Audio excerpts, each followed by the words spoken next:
GMs for hire.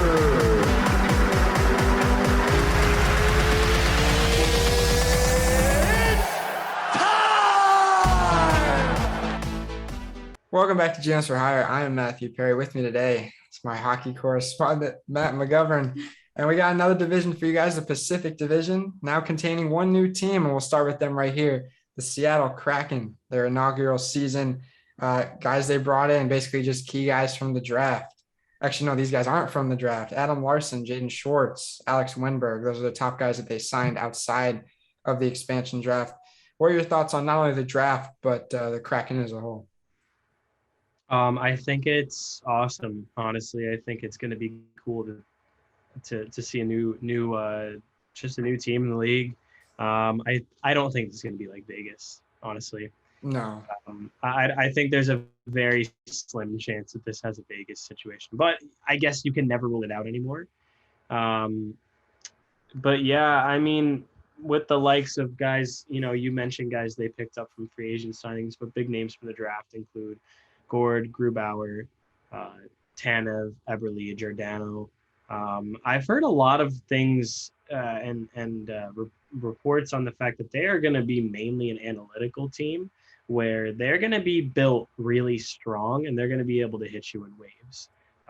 They're going to put the right guys in the right places based on the way they're performing. But yeah, I think year one's going to be a feeling out process for them. Sure. I mean, I like the team. What Vegas has done is kind of insane, and it's something that no expansion team, and I think probably almost any major American sport has done success-wise. But I don't hate the Kraken team. I think they had a good draft overall. Giordano being the main defensive piece is nice. Obviously, he was the captain for years in Calgary, so he knows how to lead a team. You have touches of scoring, with Schwartz and Eberle and Alex Wenberg. I really like that. Grubauer and net, I think, is a nice start to this, to this team, I think, because he's been in the league for years now. And then you have Chris Drieger backing him up, who showed promise in Florida. So I like what they have here. Yanni Gord's their only injury right now. He had to have shoulder surgery. He'll be out the first probably month and a half, which is what it is. But obviously when he comes back, he'll be a big help to that offense. Playoff hopes, though, I'm not sure. It's honestly tough to say. I would like to think they can sneak in, but if they just missed it, I wouldn't be surprised either. Yeah, I mean, I don't see, like I said, I don't see them. I don't think it makes sense to consider them a playoff contending team right now. But yeah, like you said, if they sneak in, I wouldn't be too shocked. They would just kind of have to get it going. I mean, it's tough for a team to gel like that. I think the Vegas thing was super special. I think that everybody's kind of talking about that they're all like a dark horse. Like nothing. They're like a unicorn. There's not been anything like that ever before. So. Yeah, 100, absolutely. And we'll move to another team that I think, like the Kraken, can be kind of on the brink of playoff success, and that's the Calgary Flames. You missed the playoffs, you finished fifth in the North, just outside of playoff contention. You lose Mark Giordano and a couple other depth pieces, but overall it's the same team. You bring in a couple nice guys, Tyler Pitlick, Zadorov, and then Blake Coleman, of course, who we know well. I like this team. I don't think they're complete yet, but obviously Johnny Gaudreau leading the charge offensively, and then this is now, I guess, Noah Hannafin's team. I mean, they traded for him a couple seasons ago. I think that in the Dougie Hamilton trade that sent Dougie to Carolina, we mentioned him plenty in our Metropolitan video, but yeah, I guess this would be Hannafin's team now. I mean, you have Tanev there as well, who's a great veteran defenseman, but I think the defense has to be the biggest question here. Yeah. I think I think there's a rebuild looming. Really? For the Calgary Flames, yeah. You have Johnny Gaudreau, who's got 1 year left at $6.75 million. There'll be a contending team that'll be able to sign him to a bargain deal for $5.5 million next year. You've also got Monahan, who, mind you, these are the two guys who are the heart of their offense. Right, yeah. Outside of Tkachuk. Because Tkachuk, he's another guy, Somebody offer sheets Tkachuk, he might be gone, Yeah. I feel like you could call this the age of the offer sheet now because we've seen so many floating around. Yeah. But yeah, Giordano's gone. The defense is a humongous question mark, and Markstrom looked terrible last year. Markstrom did not look good. I don't remember what his record was, but he should have been the guy to backstop that team after his season that he had prior in Vancouver. Yeah. Yeah, he's locked in long term now. I believe he's locked up for 5+ years. I think this is a weird team, and I think that they're making weird moves. Um, I don't really see why Johnny Gaudreau would be re-signing in Calgary. I don't think he's never even sniffed anything past, I believe, the second round. Yeah, you're He's right. a player whose talent is not necessarily going to start tapering off, but I mean, he's been in the league for, a pretty good amount of time now. And I don't know why he would resign in Calgary realistically, and that's your guy. I think Flames, I think Gaudreau. Yeah, me too. Yeah, and he's the face of this team, and I think the Flames are going to do everything this year they can to hold on to him. But it wouldn't surprise me if he left for a contender. Depending on where they're at the trade deadline, they could be sellers, and Goudreau could see himself as a rental for a potential playoff team.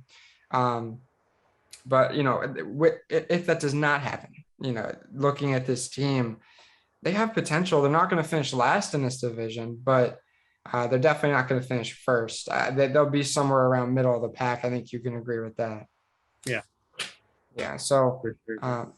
definitely all eyes on Johnny Gaudreau and the Flames as we see what they make of this year, whether they buy into, success or wind up selling and rebuilding, like Matt has predicted. We'll talk about our unicorn here, who we discussed earlier, the Vegas Golden Knights. More success for them. They finished second in the West, wound up losing to Montreal in the semis. Another, so close yet so far season for them. Marc-Andre Fleury's out. That's probably their biggest subtraction. They bring in Evgeny Dadonov, who I'm very, very big on. I've been very vocal about that in the past, as well as Matthias Janmark, who's very good, in my opinion. And then a couple of young guys, Brett Howden and Nolan Patrick. I like what they did overall this offseason, and, they are showing no signs of slowing down. Yeah, I mean, I think that this team is just going to continue to be in the mix. I wouldn't really be surprised. I mean, Vegas is a team that could very realistically push for a Stanley Cup at any and all times. Yeah, I agree. We've seen that. I mean, they're very aggressive in free agent market. Obviously, we heard all those talks over the summer that they were trying to bring in Jack Eichel. So they kind of just roll through, and they kind of are a bulldozer like that. Yeah, I didn't really have too much written down for Vegas.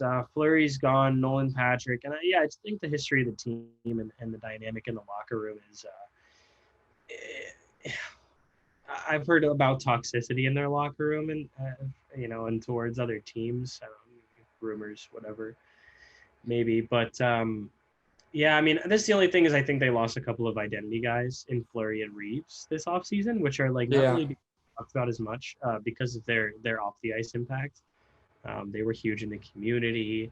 Obviously, the whole turmoil with Fleury may have set some guys off. Like, I don't know. I mean, there are guys who have loyalty in that locker room to Fleury because they played with him for a couple of years in Vegas there. And, maybe I wouldn't be surprised if this is, maybe the demise of the Golden Knights within the next couple of years. Is there have been some weird managerial things that have gone on that haven't really gotten talked about too much, vocally by players. And I don't know. Either way, I think this team's going to be successful. But I don't know. I feel like Vegas they have to fail at some point, right, man? Like something's got to give. I mean, maybe they Yeah. keep being good forever or something. Like I don't know. They've never been bad. Yeah, I mean, they've yet to really have a disappointing season, and this season's not going to be that year. So, I mean, looking at the team, I do think this change of kind of pace, I don't know, change of scenery for Nolan Patrick can turn him into a better player. He's slotted as their third line center, I and could that, coming and, into yeah, and now imagine Eichel on this team with Patrick there. I mean, they already have some pretty solid depth, I would say, and Eichel, which can still happen. The Sabres are still shopping him. That would turn this team into something insane. Robin Lehner takes over in net for Fleury. I trust Robin Lehner. I think by now he's proven himself in the league. No doubt about that. Whether or not his off ice issues come into play, I still trust that he'll be able to get the job done. They Mad have got, respect for Leonard's openness about his struggle with mental health issues. I think that's definitely worth acknowledging. yeah, what he's one of those guys, and you don't see it all the time in sports, that has been very open about anxiety and depression and stuff. And I do think that's an important topic that should be talked about, especially among athletes. People that you know normal, I guess, normal people look up to. So I do think that's an important part, and I do think that Yeah. on the ice and off the ice, Laner will be able to deliver. They have guys that could score: Max Pacioretty, Mark Stone, Jonathan Marchessault, William Karlsson. These are proven guys by now, and then they, of course, Alex Pietrangelo manning the defense. It's a good team. Not much has changed, and I still see Stanley Cup esque finish for them. If they're not in the cup, they're going to be close. Yeah, for We've sure. come to expect that. Yeah. Not much more to say about Vegas. They're still good. That's it, Yeah, man. no, I absolutely agree. And we'll go to a team that is quite the opposite, the Anaheim Ducks. They finished last in the West last year, only won 17 games. All I wrote for their offseason, because they did absolutely nothing, they re-signed Ryan Getzlaf and they extended Alex Volkov for I don't know what reason, because I don't think he did anything special. But uh, Yeah, they've got a good prospect pool. yeah, I mean, led by Trevor Zegras. I mean, Amy Drysdale's another kid who's just gonna. These kids are our age, man. We're talking about them on a computer. yeah, I mean, it always feels weird doing that, with baseball now. You got Wander Franco, who's I think he's like 2 months older than me, and it's crazy. But yeah, there's not that much to look forward to if you're a Ducks fan here. I mean, you got John Gibson, of course, starting in net. You could trust him, but He's gone soon too. I wouldn't be surprised yeah, if Gibson wants out of there. They're going through a full-fledged rebuild. I mean, they're tearing it all down. yeah. I mean, from here, where do you go? I mean, Cam Fowler and Hampus Lindholm on defense is good, as is Kevin Shattenkirk running the third line. I think that's a depth piece at this stage in his career. But offensively, I don't know who's scoring goals. I mean, you have Trevor Zegras, who's yet to play a full NHL season. He's listed as their first line center over Getzlaf. Jakob Silverberg, Richard Raquel, Adam Henrique. These are names, but they're not like elite names. I don't think there's one elite player on this Ducks team. Yeah, I think Silverberg's like fringe level elite, but I mean, like, yeah, no, there really isn't much to look forward to. I don't have Yeah, anything written for the Ducks, so nothing here. I mean, I just got finishing up a rebuild and like focusing on developing prospects. That's literally it. yeah, it's going to be another disappointing season as the rebuild continues. I still think they're probably at least 3 years away from anything super special unless Zegers catches on quick, which is possible. Vancouver Canucks, we'll talk about them since there really isn't much else to say about the Ducks.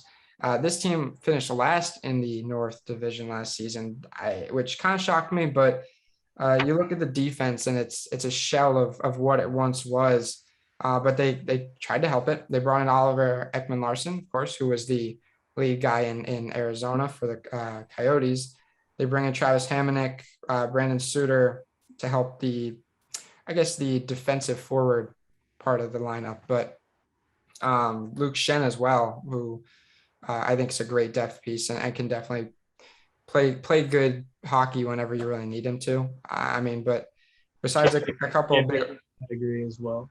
yeah, I mean, but besides a couple of big offensive names, Elias Peterson, Brock Besser, and then Quinn Hughes is your lead defenseman, there's not that much to be excited about if you're a Vancouver fan. Yeah, I think this team's on the up and coming. I love their lineup. I just pulled it up here. I think this is a lineup worth reading out, especially regarding the prospects and the new additions.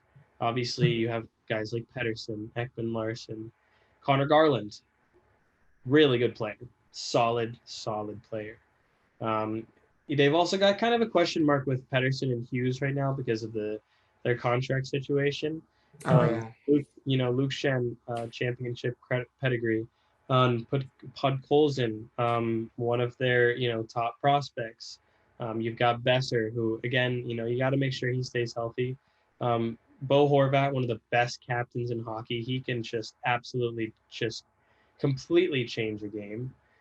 He's a complete X factor guy. Thatcher Demko in goal, who is about ready to prove himself, and I think he's more than capable of. You've got Niels Hoglander in that prospect pool, and amongst other pretty promising guys who are still kind of in their pipeline. I think that this team has a lot going for them. I think that Ekman Larson's going to be able to kind of settle into a new role. I wouldn't be surprised if within the next few seasons you see the Canucks trying to push for kind of a guy who maybe has a little bit more of that, maybe like an all-star type guy, big name or something like that. I think that would help if they're gonna roll with the guys that they brought in this off season. They're gonna need to make the team work around that. So for that reason, I think that they're definitely still kind of in the building stage, but they're gonna go deep soon. I have a lot of hope. They've got a lot of good going for them. They're kind of starting to get the train going, get those wheels turning a little bit. But yeah, I think the prospects definitely need to develop, and they have to kind of find more depth pieces that work around this core that they decided to bring in this offseason. Yeah, I think they're setting up a good young core. They have all the pieces laid out. They just have to put them together. Um, Within the next couple of seasons, I could see them being, a definite playoff team, especially if Besser and Peterson keep doing what they're doing offensively. And then Quinn Hughes has been the best Hughes brother so far. So as long as they keep that up with those three, I think if they run with that, they'll be good. We'll move on to the San Jose Sharks, who were barely, and I say barely, better than the Canucks last season. They finished seventh in the West, won 21 games. Kind of a quiet offseason for them, but they brought in a couple solid names, trusted names: Andrew Cogliano, James Reimer, and Nick Bonino. And the only guys really left are Ryan Donato and Martin Jones.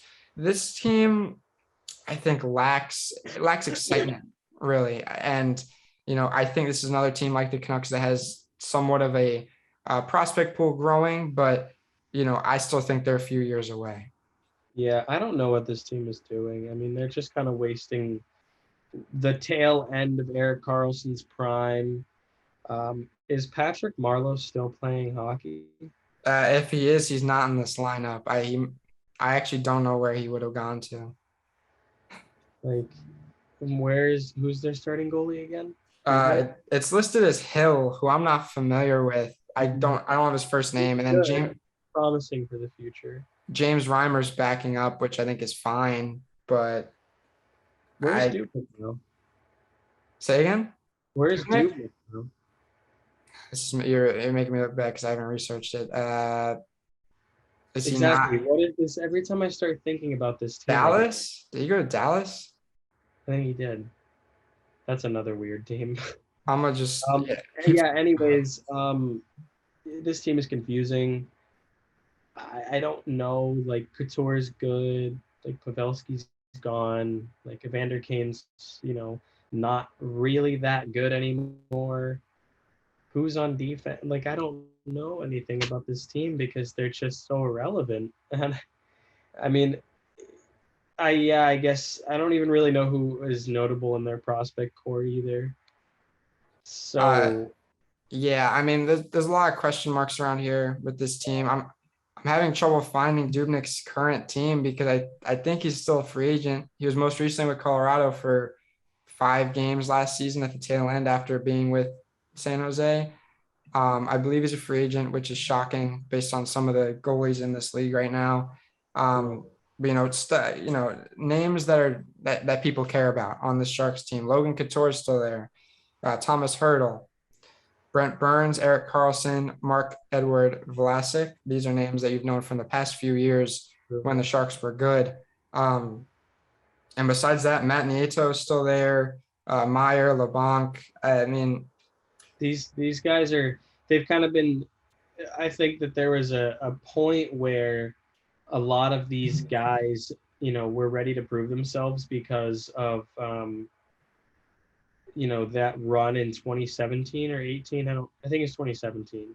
yeah, Uh, 2017 sounds right. against Pittsburgh, but it's been, it's going to be going on 5 years, and It's still the same names. It's still, you have names like, Marlowe left and Pavelski, left and Martin Jones is gone. And I just don't know what this team is. I don't know who they are. I don't know what they're doing. I don't know where even to like start because like, yeah, they've got a kind of a star-studded lineup, not as much on the forward Yeah. side, but defensively, you've got some big names but you know, what is this team? What are they going for? Because they're wasting a lot of guys' careers at this point. Guys who are in their early to mid 30s who are going to be getting up there in age and retiring pretty soon. So yeah, confusing team. I don't know. They're going to be a bottom dweller. Yeah, I mean, nothing special is happening with this team, at least this season. I don't know how many years it's going to be, but I think free agency is going to be important this next year. Uh, you want to make a splash. Johnny Gaudreau, like you mentioned, he's going to be a free agent. Bring him in. It really can't hurt. Um, Obviously, you have a couple of high cap guys, Burns and Carlson. It'll be a few years before you get them off the books, but do what you can. You need to find a way to really improve this team because I mean, this isn't just a few years ago, like you said, this we had Stanley Cup contending San Jose Sharks, and now this is a sad shell of what they used to be. We'll talk about the Kings, who finished sixth in the West. They have potential.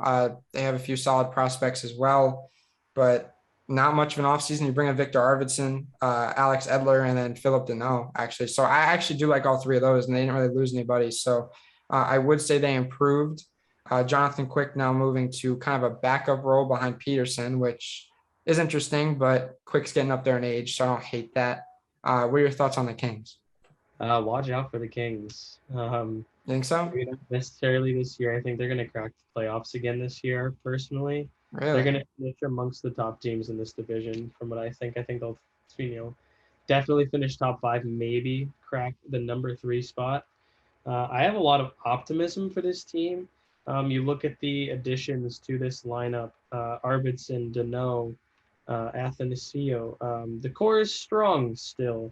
Anze Kopitar is still in the running for the Selkie almost every year. Is this Selkie? Yeah, Selkie. Yeah. Um, Selkie every year. I mean, you look at the names in their prospect pipeline. I mean, these are guys that from being in hockey and seeing big names, guys that were my age. I mean, you've got Quentin Byfield, Alex Turcotte, Gabe Velarde, Arthur Kaliev. I mean, these are big. Those guys are good. I mean, they were guys who lit it up at World Junior, lighting it up in junior hockey or pro in Europe. So I don't know. This team is going to be really strong, and I think that Cal Peterson has an extremely valuable asset in Jonathan Quick being his mentor. Because Quick he's been through it with this team. He's won 2 cups with this team. So he knows. And I don't know. I think that this season they're going to be really strong, and it's only going to be on the uptick from here for them. I do think they're on the rise. I don't have as much confidence in them as you do, but I definitely do see how they have potential. Quentin Byfield is going to be fantastic. I don't think this is his year yet, but I think definitely by next year he'll be NHL ready. I'm very much looking forward to that. Obviously, Anze Kopitar is still leading the charge. I want to see more from that offense. Like you said, there are a couple of young guys in that offense, Kaliev being one of the main ones, but I trust Arvidsson. I trust Kopitar, Deneau, Athanasiou. We know what we're getting from those guys. It's just the others, the new guys that are the big question marks. Defensively, besides Drew Doughty and Alex Edler, I'm not super sold on their defense. I want to see defense is definitely the biggest need, I think, right now. Center is covered with Deneau and Kopitar. I'm not worried about that, but yeah, I don't see playoffs for the Kings realistically, but I do think they'll be better than they were last year for sure.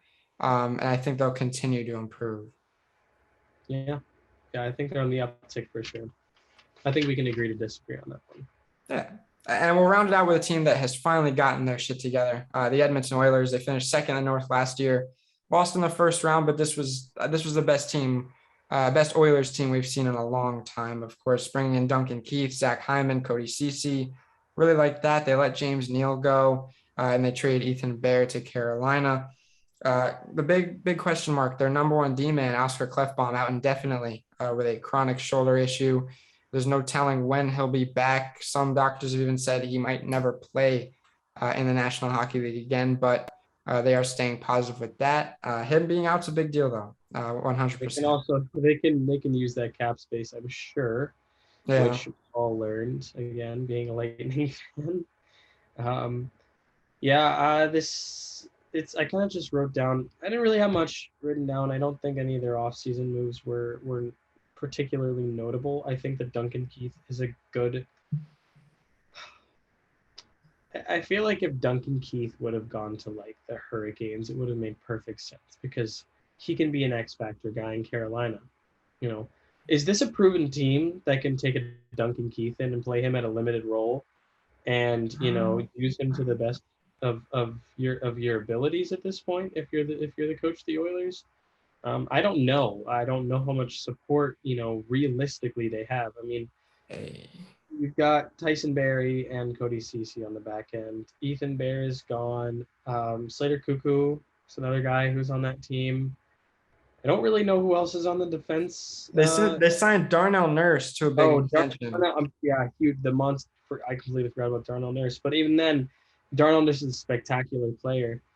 I just think that I don't know. I don't think he's worth the money that he's on. But I've also heard a lot of other things about how he needed to be signed to that deal because like if you've got a guy like McDavid making as much as he is, the highest contract in the league, and then you need to lock up the defenseman with a pretty high amount as well. Right. But Yeah. I don't know. This team has a lot to prove. I don't have faith that the Oilers will go deep in the playoffs, and I'm really, really hoping they prove me wrong this year because I've just lost faith in rooting for. I'm rooting for McDavid because he's the best player in the world, but like the team around him, just I can never understand what's going on there. And then Mike Smith is a question mark too for me. Um, I mean, they can't get rid of Koskinen. Is that his name, Koskinen? Yeah. Koskinen. Because of the contract that Chiarelli signed him to right before he left, or whoever the GM was. Holland, I think it might have been Ken Holland. I'm not sure, but just they got to prove something this year. I don't know. I don't really have much to say about the Oilers. I want them to prove me wrong. Yeah, I mean this division is not great. I mean, besides the Golden Knights and the Oilers, I don't think there are any other elite teams in this division, not yet. I like the Oilers' odds this year. How deep they'll go, I don't know. They seem to struggle once they hit the playoffs, but this isn't the young team that we knew a couple of years ago that were making mistakes with all that talent. I mean, I think they're finally getting it together. Connor McDavid, Leon Draisaitl, Ryan Nugent-Hopkins. There's your core. Darnell Nurse signed him to a big extension, like you mentioned. He has to be inserted in that core now. Mike Smith won't be there much longer. He's getting up there in age. I don't know how much longer we can trust him on a starter level, but if he brings his best stuff, then this team's going to be very, very good. Depth has improved, extremely over the past few years. Kyle Turris is now a bottom six forward. It's kind of crazy to me. You still Zach Cassian, a big rig type. Zach Hyman addition is interesting. I think that that was something else we didn't touch on. Yeah. Yeah, it's tough. I don't know. This team just has a lot to prove. I don't even know what more I can say about it. The Hyman thing is interesting. I think that he could work because he played so well with Marner and Matthews in Toronto, but at the same time, that guy's game doesn't age well. By the time he's 30, he might have had like three. I pray to God that he doesn't. I would never hope that for a player, but a lot of time those guys who are kind of rough and rowdy at the beginning of their careers, either play a limited role after that, or they just wind up, not playing as much at all. Yeah, I mean, he's listed as their first line left wing, so he's definitely going to play a big part in this offense no matter what. Him and Nugent Hopkins are the guys on the left wing, so they're going to have to bring their best stuff. I think based on the competition, of course, a lot of their season will be spent in division. They could win a lot of these games. They might not be, a top 5 team in hockey, but in the Pacific, they're definitely one of the top two, three teams. I do think they'll find success based on their schedule. I think they will be able to find a playoff spot because of it. But yeah, I mean, you want to see success for Connor McDavid. I mean, it's like Mike Trout in baseball. You know, it's a great player on what was not so good of a team, but now the Oilers are finally getting it together. You know, the MVP is finally able to have some playoff appearances and show what he can do on the highest stage, which is good for the sport of hockey and it's good for Connor McDavid. But let me get before we go, let me get your Pacific division prediction standings wise. Standing wise, I've got Vegas at 1, Edmonton at 2. I have LA at 3, Wow. Vancouver at 4, San Jose at 5, Seattle at 6, Calgary at 7, and Anaheim in dead last. I mean, you really like those Kings. I've got a feeling about the Kings this year. I don't know why. I just think that I don't know. I mean, it could be interesting. I don't know. I don't believe you're hype with the Feeling Kings I'm yet. just up my gut here, man.